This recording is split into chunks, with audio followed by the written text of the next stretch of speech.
Is it better to live as a reviewer or die as a good man? Let's talk about Shutter Island.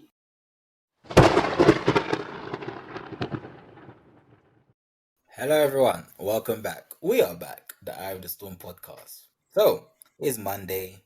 Daniel, can you please let the people know what we discuss or debate on Mondays? So this is Have You Seen, in which we talk about a movie that some of us know well and others have just seen for the first time. This week we are talking about the 2010 Martin Scorsese movie Shutter Island, which is a noir psychological horror film about this guy who goes to a prison island as a marshal to investigate an escaped prisoner. The movie follows his attempts to solve the case and to figure out what is really going on the island. So I just saw this movie for the first time, and Hervé, you recommended this one to us. You've seen this one a bunch of times, and Jonathan, you saw it for the first time, right? So for me, this is one of those movies where I'd known about it for a long time, and I've been this close to like watching it on some streamer a bunch of times, and for whatever reason, I never actually made the leap, and so I'd never actually seen it up until now. But I'd always known about it, and I'd always known that there were good actors in it, and it had a good reputation of that. And so when you recommended this for this video and I watched it within minutes, I was wondering why I'd never actually seen it and why nobody actually recommended it to me, because this is a wonderful movie. Like this, first of all, from the first minute, you're immediately thrown into the plot. It wastes no time trying to get going and start seeding the mystery. And from the first minute, you start picking up clues of what is going on, and you get a very clear idea of what kind of movie this is going to be and what kind of journey you're going on. And then after that, it's about 2 hours of clues and twists and great performances. And it even has a good ending. So, like, this is definitely one where I had a really good experience. And I'm very surprised that I'd never seen it before. I see Hervé there smiling in the background. He's happy. He's probably happy with his movie recommendation. For me, this one it had a compelling mystery, and I enjoyed the investigation of the missing patient. I think that kind of added, not even kind of, it did add to the atmosphere and the tension, revolving around the island and the question, which was what the hell was happening on the island, because it got to the point where I was like, what the hell was actually happening on the island? Now, what I will say was, I do think it was a predictable twist, and they were a bit over reliant on like psychological tropes. However, I think it was the performance and just like the structure of the film and just how the way that the investigation was taking place, and like just seeing Leonardo DiCaprio's character break down. It's like you could see him breaking down. You like experiencing it and you can feel it at the same time. I think a mixture of that is what made me forgive the criticism that I have of the film, like as a performance level, and just kind of like being engulfed in his character and just also wondering what the hell is actually going on in that island is what made me enjoy my experience with this film. So overall, I had a good time. So, Harvey, what made you? I'm assuming you like this movie, otherwise you wouldn't have recommended it. So, what was it that made you pick this one? And what's your takeaway from Shutter Island? So this one was one that when I was like properly starting to get into really enjoying movies, was one of the kind of like early ones that I saw, and it just captivated me. This complete sort of mystery as to what was going on. Of course, there's strong performances from everyone involved. As a younger person, I completely missed a lot of the clues, and the shock twist at the end completely threw me for a loop. And it was one that I was like, okay, like I was on this ride with Leonardo DiCaprio's character. And again, this is a movie that I've seen so many times that I probably should know his name, but I'm so bad with Well, that's the names. thing, right? Yeah, it kind of has more than one name. Yeah, he's got Andrew Leadus and what was the other one? What was his actual main name? Teddy Daniels is the other one. Teddy Daniels. Yeah, Teddy Daniels. So, when I was first watching it, I was like very much on this kind of like ride with him. But then on subsequent viewings, once you actually understand what the mystery is and when you actually understand what the twist is, it just gives the movie a complete different look, and you kind of start to see how everything's pieced together. And again, having rewatched it recently, I was just picking up on all the subtleties in the movie that suggests that sort of give clues to the audience as to what's actually going on. So I was very curious to understand from you guys' perspective, as a first-time viewer, at what point did the mystery become apparent to you? Was it something at the end, or was it maybe like halfway through? At what point were you kind of starting to piece together, okay, maybe his character is actually a patient and isn't actually a U.S. Marshal? Like, it didn't really come together for me until very close to the end, because it's pretty easy to write like a mystery that seems profound it's much harder to actually make the ending stick. And I've seen so many movies based around mysteries where that is just not the case, where it's kind of the ending is either doesn't make sense or is a cop out or is obvious or is tried or whatever, right? And I kind of was on that track when Teddy is in the cave with what's her name? Rachel Right. 2, Yeah. is it, right? Like that's Mhm. where the supposedly escaped scientist or doctor who just explains everything to him about how this is like an attempt by the US to catch up with like the North Koreans and the Soviets in mind control experiments and whatever. And once we are launching into that, I kind of had this kind of like my heart sank a little bit. Oh no, is it one of those? Is it going to be like conspiracy mongering? Is it kind of mystery mongering? Even though some of those things are kind of half based on truth, it's kind of easy to write like a conspiracy theorist kind of take on this. And I was wondering, are we heading in that direction? And then towards the end, like once it kind of became clear what the actual explanation was in retrospect. So actually, like as I was watching it, I was not necessarily having the best time because it would all depend on what the answer is, right? So which parts are real and what's a lie and what's a dream and what's a hallucination. And once I knew that, it all kind of clicked into place. And that's where I really started enjoying the movie, mostly because at that point I no longer was apprehensive about what the ending was going to be. And then I actually went back and watched the first 15 minutes again, the parts where he arrives on, like he's on the boat and he arrives at the island and the guards take him to the prison, and up until the point where they are in Dr. Corley's personal residence and they meet the German doctor and they explain kind of the work a little bit more. Basically, those first 15-20 minutes I watched again. And that is masterful if you know what the ending is, if you know what the deal is. And I think I'm gonna, like, when I have time, I'm gonna watch it again just from start to finish, just to see if the entire thing holds up again. And it was kind of one of my big questions is, does it all hold up? Because I think in a lot of movies, they will often have a clear idea for a beginning and a clear idea for an ending. And then in between, it flails around a little bit more. And I'm not entirely sure, just after having seen it once, whether the middle actually holds up. So over to you, like having seen this multiple times, does it? For me, sorry. Actually, before we kind of get to that, Jonathan, I think you wanted to mention about the twist because you actually did say that you found it predictable. So I kind of curious to hear your take, and then we can kind of like double back on to the middle portion of it and if it holds up. So so what I will say, the first half, one might say might sound a bit contradicting because the first half I was immersed with the experience, as in like it was really good because like the way that they played with the nature of reality made me think is some supernatural business going on here, which was really good. So because that's the fact that I'm thinking of if some supernatural forces at play, that's why I'm like, oh, okay, so they, the story, it was told well enough, you know what I'm saying, and the mystery was delivered well enough. However, when I think I'll probably say in the middle of Act 2, when he saw his partner, was the scene where he thought his partner died, when he saw him when they were on the mountain, and then obviously saw him, they saw him by this At the bottom of the cliff. yeah. That's when I was like, oh, okay, because that's why I was like, okay, yeah. I think that's where I pretty much caught on what was going on. Like he's a patient because even like before that, you could see him breaking down in terms of even his physical appearance and his like just his state of mind. He was going insane because at first when he's seen like at first when he's seeing his wife and she's pretty much giving him the answers as to the patients, as in like, because I think she was giving him the answers as in like the patients were still at the island.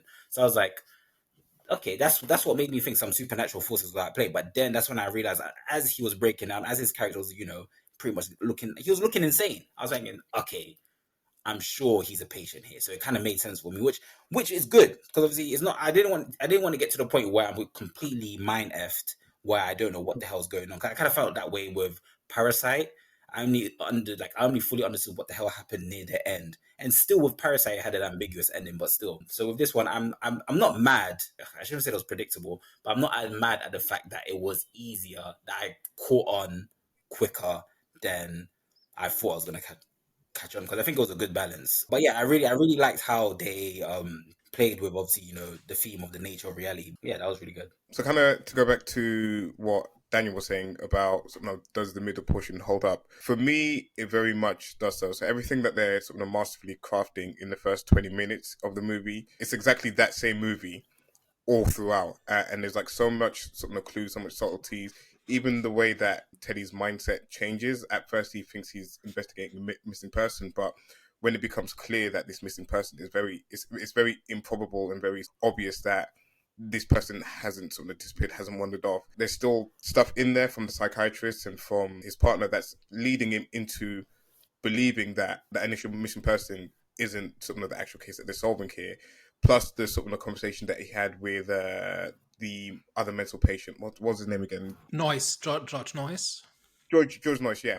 Even the conversation that he has like with George Noyce, etc., that's kind of still that's feeding his sort of psyche and feeding the way that he's starting to look at the situation that's going on in the island. I just feel like the movie, all throughout, even the way that they play with the elements as well, and I'm not sure whether it's kind of like one that you picked up as well, Daniel, on sort of the first 15 minutes of the rewatch, but the way that they play with water and fire in this, you know, where he's on the boat and at first you kind of like presume that he's just like seasick or whatever, but it's sort of the trauma of having his sort of children drown. You know, that whole portion of when there's this like thunderstorm that's going on and everything's like rainy, etc., and everything's like cloudy, you can kind of like picture a lot of that as being hallucinations and him imagining kind of what, isn't it? Isn't the whole thing a hallucination? Because at the very end, when he kind of has his lucid moment, the hospital is in pristine condition. It's no longer devastated from the storm, right? So he had hallucinated the entire storm? Yeah, pretty much. Again, and that's all, you know, obviously one, you know, cloudy, etc., and that's like, you know, the cloudy mind or whatever. But again, it's like the water and it's like emotional turmoil and so on, yeah. Pretty much, yeah. And then you then have like the element of sort of the fire aspect of it, and sort of every time you kind of see fire in this movie, it's when he's in this like fantasy conversation with someone. So when he confronts himself in the Andrew Lader's character, there's sort of the fireplace where Andrew Lader is sat in front of the fireplace, and there's a big focus from the director to actually sort of pan to the fire first before showing him. The conversation that he has with Rachel number 2, where you see like the fire as well, where they're having it in front of the campfire and stuff like that. So there's a lot of stuff like that just makes it perfect throughout. And again, when you're watching it through the lens of, I know what the ending is, you're just picking up on so much things in this, which makes it brilliant. Also, when he blows up Dr. Corley's car and he hallucinates his wife and daughter, I think, and they're kind of standing in the flames. Yeah, like that. I'm sure that fits into that as well. Yeah, no, exactly. One of the key things I thought, where at least on a first watch, it didn't seem to quite add up, is on the initial watch, we think, I'm confused now, Teddy Daniels is the Marshal, right? And Roulette is the patient, right? Yeah. Right. So Daniels he thinks he's investigating the crime, and the crime has been engineered. It's kind of this role-playing scenario where everybody on the island plays along, and kind of the scenario is constructed to confront him with his case, right? It's like Rachel 1's case mirrors his own, right? In some way. So it's a way, or the goal seems to be to kind of get him closer to reality by externalizing it onto somebody else. And by turning it into an intellectual as opposed to an emotional exercise, right? Like that's why that's why he's a Marshal. That's why it's an investigation, right? To create some emotional distance so that he can deal with the facts. He was a Marshal in real life as well. Oh yeah, that's right. Yeah, but like the scenario was concocted to create emotional distance, right? That's at least my reading on it. And then he ends up, through the storm, he ends up in Warden's clothes, right? The white uniform. And in the logic of the hallucination, it's because of the storm, where his clothes are ruined and are being cleaned. And so he gets kind of a Warden uniform to wear, right, while it's being cleaned, right? And that gives him free reign across the island because everybody thinks he's a Warden, and that's why he can go into Ward C, where he encounters Noyce. And Noyce doesn't play along, right? Like he is off script and he's uncontrollable, and he talks to Daniels as if he was Ladis, right? That's the deal, right? Yeah. So why is this happening, right? So the reason Daniels gets into Ward C is because everybody thinks he's a Warden, and so they think they're part of the cleanup crew. But like after the storm, right? Like people are clearing like trees off the roofs and stuff like that. But why is that working? Like if the storm was hallucinated and there's no actual cleanup going on, and if everybody knows who he is, because they know he's a patient. And in the early sequences, we can see that everybody knows he's a patient, right? Why do they let him into Ward C? That's one thing that didn't make sense as I was watching it. I don't think they let him into Ward C. I think they repeatedly talk about him being the most dangerous patient on the island. In the conversation that he has with the psychiatrist at the end, where he talks about how he assaulted one of the other patients, I feel like that was just like kind of him going. I mean, it's not explained.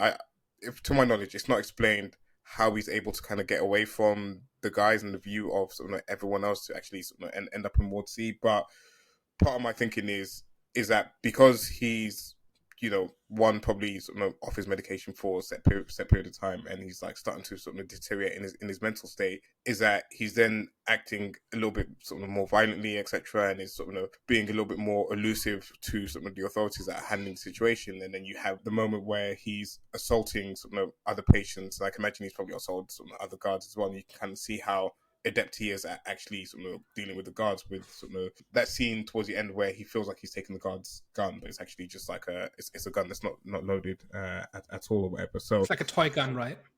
Yeah, it's like also it's a gun without any bullets in it. I do agree with you that part, it's not super clear, because again they're heavily reliant on the storm as being a reason for his access, and I don't feel like there's a clear explanation as to why he ended up in there. So in the narrative, what happens is he and Chuck basically decide that they need to see what's going on in Ward C, because they think there's like sinister experiments going on there. And so they walk into Ward C kind of pretending to be part of the cleanup crew. They encounter a guard, and the guard basically tells them, watch out, we haven't caught all the violent patients yet. But, he lets them in because he thinks they are there to help clean up. So that's kind of the part where I'm a little bit confused as to what is reality and what is hallucination. Because if the storm never happened, if that is just an expression of Teddy's like emotional state, what do the other people see when he tries to get into Ward C? Does he actually just sneak past them and they just lose track of him for a minute? But that's not what happens in the hallucination, right? And generally when he interacts with people, it seems to be real, in the sense that what they say is part of the act and part of the script. I don't know, that's just one thing I'm not entirely sure on if that actually works, and maybe if I watch it again, it'll make sense. But that's kind of what I mean. I didn't question it, but like now you say it, and I'm like trying to like rethink it through. And I wasn't questioning it in the moment, because the narrative as we're seeing it makes sense, right? But if the storm was never real, and if the cleanup was never real, why is he allowed to move so freely, right? And also, why is he allowed to kind of wander the cliffs, which at minimum is dangerous, but it also means they're not in control anymore of where he goes and what he sees. It's stuff like this where I kind of had in my back of my mind, like, does this actually hold up?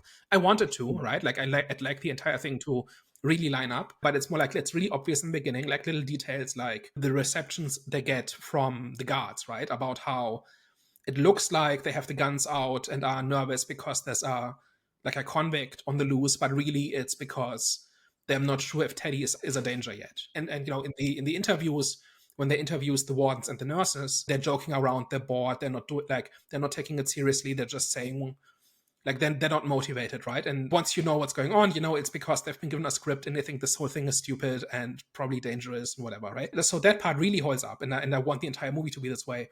Just not entirely sure about the part in the middle, because so much hinges on Teddy going off on his own and like doing random, like reacting impulsively and like going rogue, essentially. Yeah, you can kind of link it to, and this is kind of more a reach than anything, but in this movie you have the whole debate about how to deal with mental health issues within people, and whether they are a danger, whether they kind of like should be treated through medications and other procedures, or whether they should try to be rehabilitated. And I feel like in this you kind of saw two extremes of it. You saw the extreme of the lobotomy, and you have the first woman at the start of the movie who's had a lobotomy, who just looks completely deranged. The woman that puts her fingers to her lips at the start of the movie. I don't know if you remember her, but I remember her. I didn't pick up that she had a lobotomy. Yeah, because when I picture like somebody who's had a lobotomy, like they're basically passive, like just staring into space and basically not like not functioning, and she seemed to be functioning. She was gardening and she was interacting with him. So why do you think she had a lobotomy? Because of the hair, like the hair, she had like the shaved hair, etc., whatever, which kind of screamed that she had the procedure done, and you can just kind of like see that she was. I like. So I'm not too super familiar with lobotomies and what it does to the patient afterwards, but what it seemed like to me was that compared to most of the other people on there, and I know it's a mental health hospital, but she seemed like she wasn't completely there. It seemed like she like the person that she once was completely gone, whether she was like insane or not or whatever. Like, and if you compare it to other people in the mental health institute that they were in, she just seemed completely like far gone, as in like there was nothing there, like there was no soul or anything like that within her, is what it seemed like. She just came across as like an extreme case in the hospital, but I'm not sure about that. Yeah, which fair. Essentially, just kind of like going back to my point, is that I feel like part of the sort of underlying themes and sort of the narrative that was in this movie was the two extreme cases of how to deal with mental health issues, mental illnesses, and of course, again, we were kind of like talking about the lobotomy and that sort of going down more extreme routes. And it feels like with the psychiatrist in this, anyways, I can't remember his name or whatever, but with him, it seemed like he was trying to go the extreme other way in terms of like trying to rehabilitate, but trying to do it through any means necessary, and if it meant allowing him to live out his fantasy. Of course, there was like restriction. There was safeguards in certain places, but it seemed like he had not complete free reign, but he was open to really follow through with his fantasy, because again, he was against him having a lobotomy, or against the extreme measures that other psychiatrists were using in there, and he really wanted his way to work. And it seemed like, or in the conversation they had 9 months ago, he thought he had a breakthrough, but he completely regressed, and this was like the last chance for him to be able to actually sort of save him from getting a lobotomy. So he was just kind of doing what he could, as much as he could, to try and sort of help him live out this narrative, to then try to rehabilitate him. Well, he's trying to find a third way, right? Because in this time and place, the alternatives are lobotomy or drugs. And he thinks the lobotomy is barbaric and outdated, and he thinks the drugs are overused. They kind of like a sledgehammer to kind of make patients comply, but they don't actually cure anybody. And so he's trying to prove that that there's a third way, and that one is like the role-playing therapy, right? If you can get patients to confront their trauma or whatever it is that's causing them issues, you can help them work through it, and that will cure them. Like, that's what he's trying to prove. And he's kind of running out of time, right? He's tried this in the past, and he's not. It's seemingly, at least from what I picked up, he's had kind of mixed results, and especially like Teddy specifically seems to keep making progress, and then he regresses, and then he makes progress again. It doesn't seem to be really working, but he's like, Teddy is kind of his like last attempt at proving his thesis, essentially, right? That this is the better way. And that's why they go through these extreme machinations of creating this massive role-playing scenario.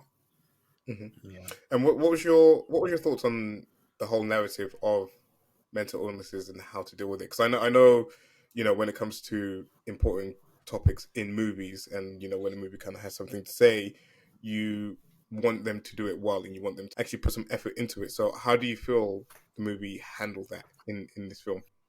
I think the main message behind it was facing the truth. That was definitely conveyed, and the way that it was conveyed, mainly with the ending when Teddy said what happened. Pretty much said the reason for his madness and what happened with obviously his wife and his daughter. So I think that was mainly the main message. Now, in terms of the way that it was, the way that they kind of got out the truth, it was good, because obviously with what you guys were saying, was the other way of trying to kind of like combat his mental health. It left us as the audience obviously questioning obviously what we've seen, and obviously at the same time contemplating the characters' motivations. I'm pretty sure their way of spreading that message of kind of like combating against mental health is by their way of combating mental health. I'm pretty sure that they're not telling people that's aid in their sanity, but at the same time they just did it in a creative way, and I think that creative way that they did was effective. So this is definitely set at a time where psychiatry was like in a really basic stage, right? Where I'm not sure, like this is in the 50s. I think asylums are probably on their way out at this point. And things like lobotomy, I think definitely are. This is definitely not lazy, right? This is a very carefully constructed scenario. My question would just be, how much is this just the puzzle of figuring out what's going on and figuring out what is real and what isn't, versus actually talking about like psychiatry and mental health? Because I'm not so sure about the latter one. And the reason I'm not is it kind of presents these two different schools of thought. And there's kind of the old psychiatry and there's the new psychiatry. And Dr. Corley talks a lot about how we just used to lock these people away and kind of like essentially throw them in a dungeon so that we don't have to deal with them. And now we actually try to help them, which is progress, right? Like this, like that is definitely psychiatry turning into a real science and real medicine, as opposed to just an attempt by society to deal with people who are having mental health issues, right? And who might be dangerous as a result, or who might just like who cannot function on their own, right? I'm not sure that the kind of the conclusion of the movie really touches on that necessarily, especially when Teddy, like the role playing therapy ends up working, right? Teddy kind of works through it, but he realizes that, like, this is his quote about it's better to die as a monster than to live as a good. Wait, what's the quote? Is it better to live as a monster or to die as a good man? Which basically says his choice, like he is now maybe not cured, but he's himself now, and he has confronted his actions in the past, which was to kill his family as a result of his wife having killed their children, because she had untreated problems, and he cannot live with the knowledge of what he has done, and so he pretends that he is relapsing so that he gets lobotomized. Right, that's kind of the ending, and he does it on purpose. Right, in the end, Dr. Corley's method have worked, and they've worked so far, like so well, that Teddy basically has come to realize what the truth is, and he can't handle it, and so he chooses to forget, like through the lobotomy. Right. Oh crap! If we're saying this entire thing is kind of a discussion of the state of psychiatry and how society should treat people who have mental health issues, I'm not sure how that maps. Maybe it does. Maybe if I watch it again or twice, maybe it will fall into place. But it seems to me like the point of the story is Teddy's journey and his attempt to figure stuff out, and for us to solve the puzzle of what's real. And I'm not entirely sure it says very much about psychiatry, other than this is what it was like in the 50s. I do feel like, and I agree with you with the ending aspect of it, but I do feel like there's small commentary within there, not too much, but just kind of like enough for you to, have a little bit more of a better understanding on mental illnesses, because, when you have Teddy interviewing the other patients that are in this institute, there's quite a range of them. So you have one that's, seems like quite far gone, super delusional, talking about some of this woman or whatever, like whether she wanted him or not, and he's like completely deranged. And then you have the woman who seems pretty normal, seems like, she's fully functioning. You wouldn't even question if she had any mental illnesses. But then she kind of like talks about how she asked her husband or something like that. I can't remember what she said about her husband, but she basically said that she cracked in that one moment. But apart from that, she's like pretty normal. And then later on in the movie, they talk about how I think he's like being questioned about like his trauma and whether he had any like trauma in his life. I can't remember if it's that scene or was it that scene? But they're talking about like whether he had any trauma in his life, and then he sort of makes the commentary about how, people try to dig up, traumas that you had in your previous life, and then they will use that as an excuse to sort of be like, oh, that's why he cracked, or that's why he is the way that he is, essentially. And but that's in his fantasy, right? When he talks to Rachel too, and she essentially says the conspiracy goes so deep that they can hang you with your attempt. Like they can destroy anybody, because anybody can be pathologized. Pretty much, yeah. But that's in his head, right?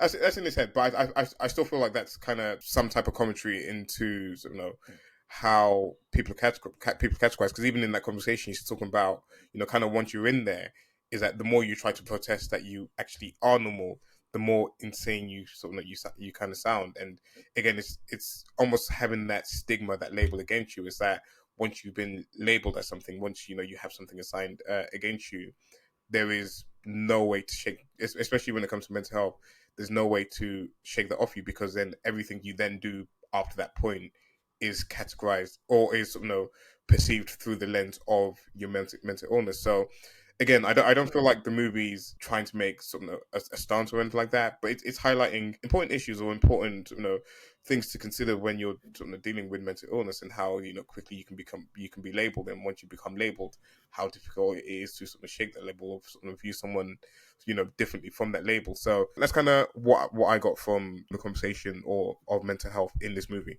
So what I got really out of it was, we are seeing a society that has recognized mental health as an issue and wants to help, but doesn't know how. Like, they've tried a bunch of things and nothing has really worked. And the best strategy they have is to kind of drug people so that they don't harm anybody, right? That's kind of the state of the art in the 50s. And we're looking at this 70 years later, and like that kind of seems to be where they're at this point. And then people like Corley, who wish they could do better, but they can't because they lived too early, right? Like, if they lived 50 years later, they would have much better tools and they could help more people, right? But now they kind of have to watch themselves fail and watch the patients fail, because they can realize the problem, but they don't have a solution yet. Making it like a prison island kind of also is this whole idea of just locking away ill people as opposed to actually helping them, right? Like, they try to help in this case, but there's a reason why it's on the island, like it's out of sight. Society as a whole doesn't have to deal with them, stuff like that. I also think that's kind of why it's set in the 50s, because if you said it earlier, then society is at a place where they don't really recognize that this is a health issue that requires treatment. And if you said it later, then the psychiatrists or psychiatry is more advanced and has more solutions and more tools. So we're kind of at this point where we've recognized the problem and we've yet to come up with good solutions. It's kind of what I took away from it. Yeah. And caught in the middle of that is people like Teddy, who, if he lived today, would probably have a much better chance.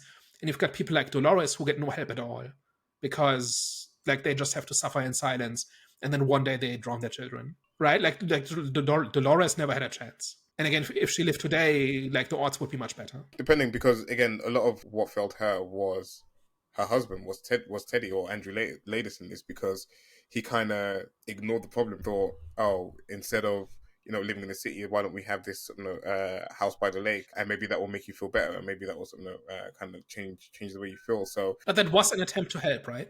It was an attempt to help, but it was a little bit more. It was like the common way. I'd say that's definitely highlighting that is like the common theme of like someone's downfall when it comes to mental health, is that people try. I see this a lot in movies. I see this even a lot in real life. They think if they move them out of the negative environment into a new environment, that's gonna kind of like heal or solve the problem. But in reality, it's not. So it's also the best solution that Teddy had at that point, right? Yeah. What else? What was he supposed to do, right? But also, society does not there's no, first of all, he's traveling a lot, right, for his work because he's a marshal, and then the rest of society also does not help because they don't know to help. Did you also, right? So I was gonna say, Dan, did you mention that the view on psychology back in the day, in terms of like what their view on therapy? Did you mention that just a second ago? Okay, cool. Well, if you go much further, into the past, the solution was basically lock people up. Yeah, okay. Just remove them from society. And then by the 50s, we're starting to move towards, no, people need help. One other question I have is how Dr. Nering fits into this, right? So I was taken a little bit aback when we, right out of the gate, start with the Holocaust imagery, which are these flashbacks to, that Teddy has, of like, this is like his deep-seated trauma, and this is how bad humanity can go, and this is him watching evil unfold that he could do very little about, which kind of mirrors kind of the case with Dolores, like, not to draw like a too close a comparison, but it's also he's watching something bad happen and he can't help. That's kind of like a recurring theme with him. And then he encounters a German doctor who triggers these traumatic flashbacks to Dachau, to the death camp. So my question would be, how does it fit into the story? How does it fit into the themes? And why did they keep confronting him with a German doctor?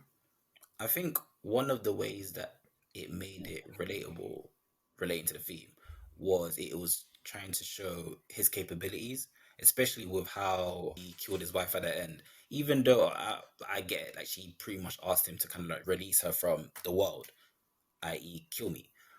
But at the same time, with me, when I saw that scene, I was thinking to myself, okay, it makes sense why he did what he did. That there's like underlying anger and revenge at the same time, even though it's not like out there. It was definitely something which you like someone would say, okay, that's a reasonable point to make because she just murdered the kids. However, thinking back at what he experienced and what he done, like, especially the scene where he was, I don't know, the soldiers that he killed, they were Nazi soldiers. What happened was when Dachau was liberated, this is in history, the Americans rounded up the German guards who had surrendered and they killed them all because they couldn't, like, it was so overwhelming and they had to do something and this is what they could do. Apparently, Teddy was part of that. He was part of that squad of American soldiers who liberated the camp and who executed the guards who had surrendered. And Dr. Corley even questions where he says, well, you may or may not have actually done this, which I'm not entirely sure if there's a point to that because it's a historical fact that this happened. And whether Teddy was physically the one pulling the trigger is not even that important to that. So that's what that was. But for me, I think it kind of reinforces the statement that he made about him being dangerous because he's been exposed to violence and murder, and obviously he was partaking in it as well. So I think with the ending when he killed his wife, that was kind of like the cementing to that point. Of course, as well as other reasons why there are other reasons why those flashbacks were happening in terms of like his role within the army. However, for me, I think one of the main ones was just reinforcing him being dangerous and obviously him having like a lot of underlying issues, which is, I don't think this was actually a theme which was so I don't think anger and revenge was a theme which was kind of like put out there. However, for me, that was definitely like a theme that I caught on, especially near the end. Well, I mean, I think it's pretty clear why the Dachau scenes are in this, because that is, first of all, a trauma that's sitting in Teddy and he's not been able to deal with it, right? Because how would he? And then, like, his solution to that is violence, right? Because, like, that's the only thing he can do. And then the same dynamic plays out again with his wife, where he finds her having killed her children, and then the only thing he can do is kill her. Because what else is he gonna do? Like, he can't bring the children back, and he couldn't have stopped it, right? So this dynamic is playing out again, and then that kind of when he's in the hospital, like, he's again acting out violently, right, to right the wrong that has already happened. So this is kind of a cycle that keeps repeating. But my question was more about what's the function of the German doctor, who was part of this, right, and is now having a cushy job in America, doing who knows what, right? Like, at this point, in Teddy's mind, who knows what's happening in this hospital? He's trying to uncover the sinister conspiracy, and there's a German doctor who may or may not have been involved in the experiments in the death camps and whatever. It's like why put him there? Why make that doctor German? What's his role in Teddy's arc? So there's a few things here. So one, when we first meet the doctor, there's the vinyl recording playing in the background. And that's a song that's familiar to Teddy because I believe it's kind of one that puts him back into where he was at when the war was happening and in the concentration camp, essentially. Isn't that the song that played in the officer, like in the commander's office as he was bleeding out? Is that not the same song? Yeah, I believe so. If I remember correctly, I believe so. Yeah. So that essentially is already like for Teddy. Like, again, Teddy thinks that he's this U.S. Marshal or whatever, but all the while that he's kind of like in this experiment. And the German doctor, for one, is the opposing view to the psychiatrist in terms of he kind of believes in the lobotomy and dealing with violent patients, etc. In that scene, you can kind of like, if you watch it back, you'll kind of see him probing Teddy and asking more psychological or therapeutical questions to him in that particular scene. You can kind of see that there's a point where he's like pushing a little bit too far, and Chuck's character gets a little bit uncomfortable with how far he's pushing because they're not trying to break Ted's false reality that he's living in. And there's also another scene that kind of shows that he's not really part of the experiment or doesn't really believe in the experiment that they're doing for Teddy, and that's when he bursts into the meeting that they're having amongst all the other physicians. And I think he makes a comment about like, oh, he doesn't have time for this at the moment. Like, he was like, what's he doing here? He doesn't have time for this or whatever. But Teddy just kind of like burst in. Isn't he the one advocating for restraining the patients? And they talk about the chances that they will drown. And they're basically weighing all the patients drowning versus the patients getting free and hurting more people. and Pretty much, yeah. the Dr. Naring advocates for just restrain them and hope it works out. Yeah, pretty much. So he was just kind of not the evil view, because again, for the time, that's kind of mostly what they knew. But he was literally just, I wouldn't say literally just, but he seemed to be the voice on the opposite side of what the psychiatrist was trying to do, in sort of the way that they were trying to rehabilitate sort of Teddy in this. I don't know the significance of him being German. Of course, there's the ties to sort of Teddy's past, in the wartime, but I don't know how significant it is for sort of the major sort of plot points of the movie. Yeah, like it does seem to connect to Teddy's trauma, right?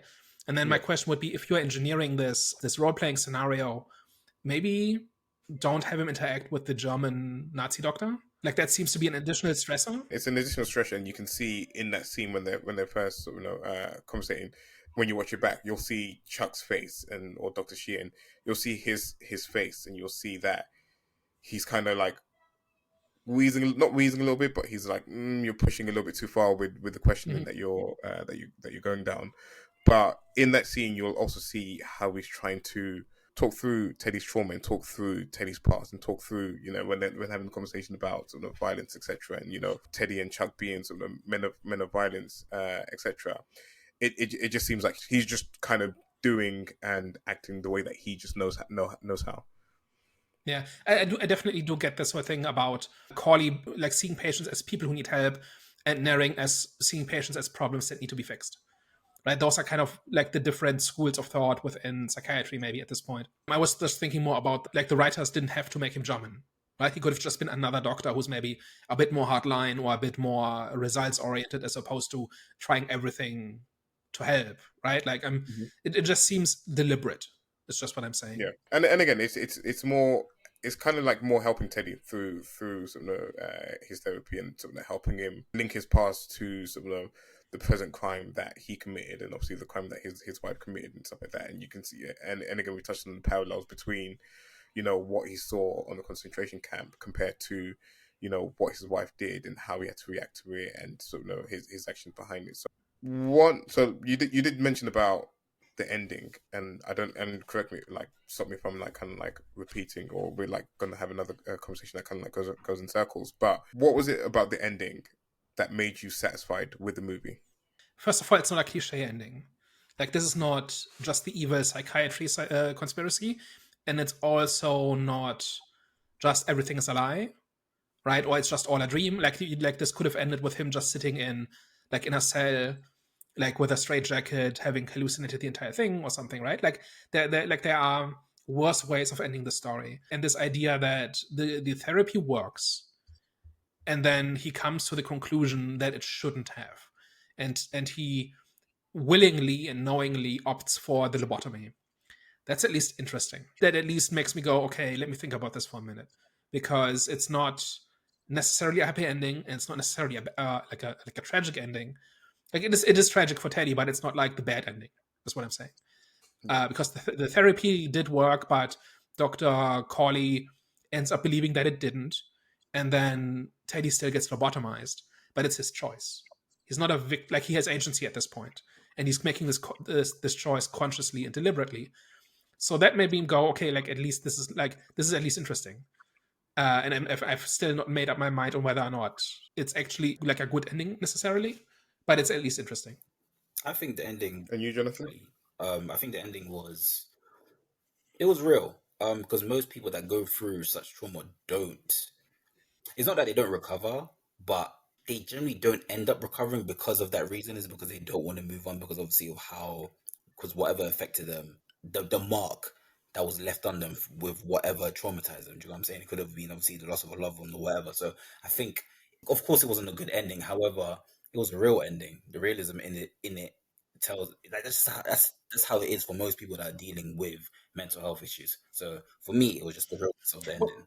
Well, this didn't strike me as a real ending, because I don't think this kind of therapy really works. No. I'm not saying like it doesn't strike me as true. No. I'm not saying in terms of what the events that will happen in the film. I'm saying in terms of the result of mental health and people that go through mental health. In terms of like majority of the times they don't want to kind of like face the truth, because remember the main message for me was facing the truth and owning up to the truth. And most people, they don't want to face that. They don't want to kind of like, they don't want to see the light at the end of the tunnel, if that makes sense. They kind of just, they feel comfortable in the darkness. And that's how obviously Teddy felt in that scene when he said what he said at the end. So Any other thoughts, comments on the movie? Any other questions?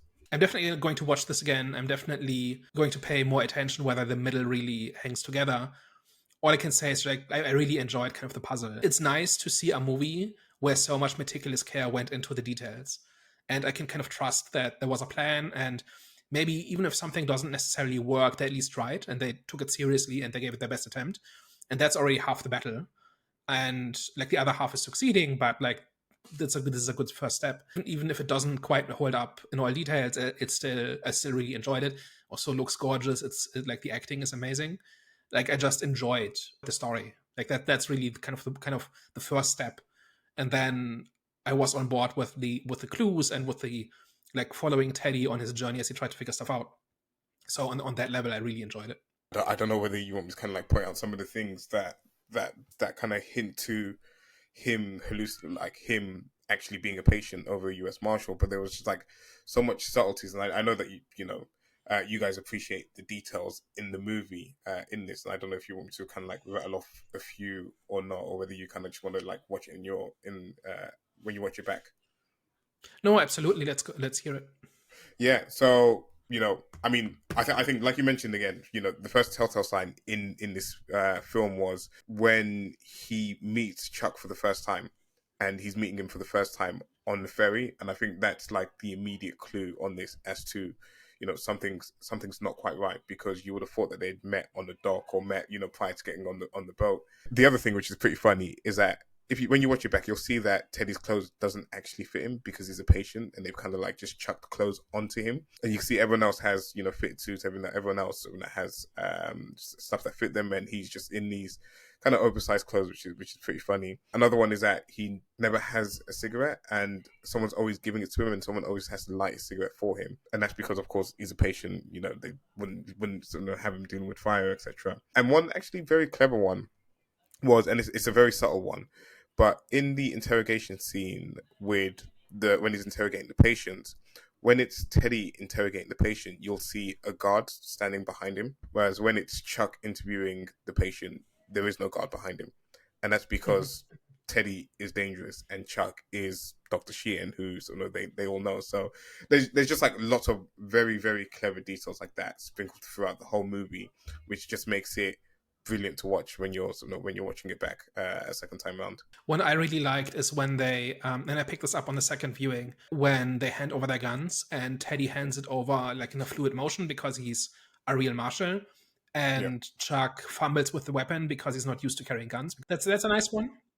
Yeah, he just fumbles it, and like it's awkward, and that's because he's not used to it, right? Another thing is like one thing I really like in the opening sequence is when they arrive at the gate and they get this frosty reception from the guards. I always like it when you realize that clearly something is going on here, but you don't know what. But the surface level still makes sense. So this whole idea that the prison guards don't want the marshals to be there, and they're on the edge because there's a patient running around, like a violent patient running around, like that all makes sense. And them like even kind of pulling out like regulation to make them hand in their weapons, that all makes sense, right? But it's still slightly off, and mostly because of how nervous the guards are. It makes some amount of like enough sense in the moment, and then it gets this additional layer when you find out what's actually going on. So there's definitely lots of stuff like that going on. for me, it was the unsettling behavior from the staff when he was asking everyone the questions and they were just being know-it-alls and just rude to him.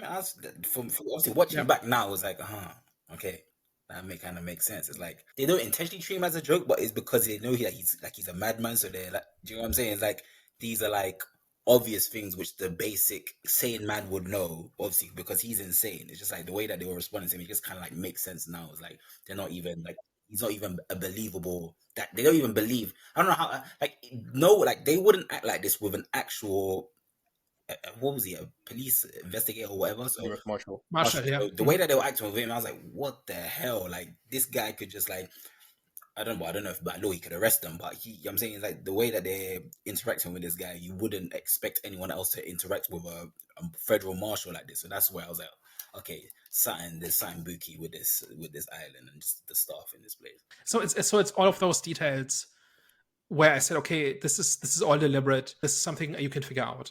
Like that's the part I think that really caught my interest. Where I said, okay, there's lots of weird stuff going on here. It will fall into place. And I think for the most part it did. I actually need to look into the whole Unit C or Ward C or whatever, because I never questioned Yeah. I've watched it so many times and I've never questioned it. But now that you've mentioned it, it's like, okay, no, the movie has to make sense on that point. And I hope it does. Because it would just elevate the movie even more. Like for me, I hold this in super high regards. It's one of my favorites, and I always recommend it to people. So, yeah, I hope it does. And this is why the details matter, right? Like that's why you put in effort into your script, and that is why you really work on making it all fit together to achieve the effect you wanted to have, right? You can't just in the hands of a less detail-oriented director, this would have not worked. This really needs to be approached like a puzzle piece, right? Or like a puzzle with many pieces. Yeah, no, for sure. Okay, well, guys, thank you very much for tuning into today's discussion. If you got to this part of the episode, thank you very much for working with us. Hope you enjoyed everything you heard. If you did, tell a friend. And of course, if you didn't enjoy what you heard and you hated this whole discussion and you thought we were chatting just a bunch of nonsense, tell an enemy. We are the Eye of the Storm podcast. All right, guys, you heard it here first. We will catch you next week. Au revoir. Ciao. Bye-bye.